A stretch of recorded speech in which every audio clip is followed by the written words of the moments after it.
Police अधीक्षक कार्यालय, जिल्हा विशेष शाखा सातारा. महाराष्ट्र पोलीस कायदा कलम 34 प्रमाणे अधिसूचना.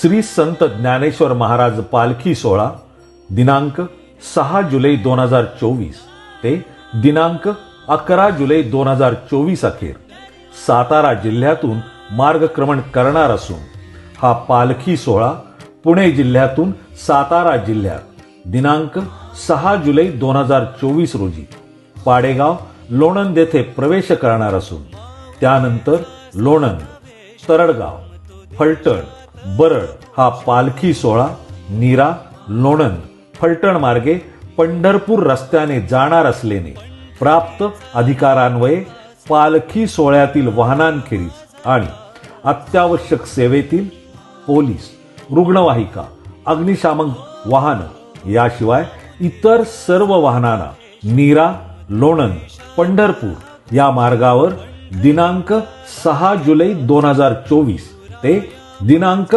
11 जुलै 2024 या कालावधीत पुढील प्रमाणे प्रवेश करण्यास मनाई करीत आहेत.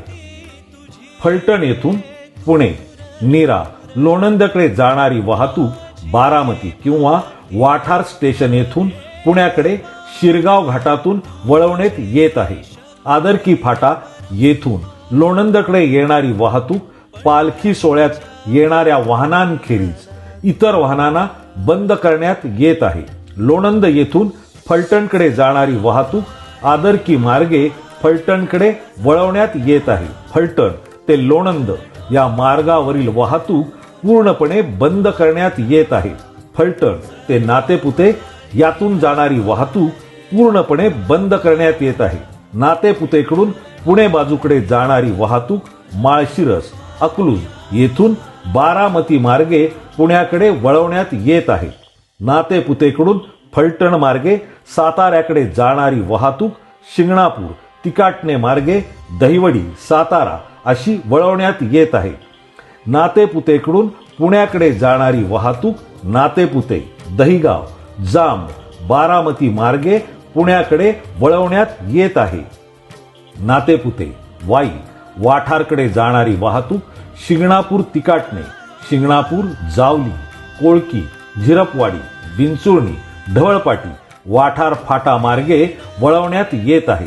यावेळी वाहतुकीची कोंडी निर्माण होऊ नये म्हणून पालखीतील वाहने फलटण ते पंढरपूर रोडने बरडकडे जाण्याऐवजी फलटण, दहिवडी चौक, कोळकी, शिंगणापूर, तिकाटणे, वडले, पिंपरद, बरड अशी वळवण्यात येत आहे. पालखी सोहळा दरम्यान पालखी मार्गावरील पालखी सोहळ्यातील वाहनांखेरीज इतर सर्व वाहने पर्यायी मार्गाने ये जा करतील याची वाहनधारकांनी नोंद घ्यावी.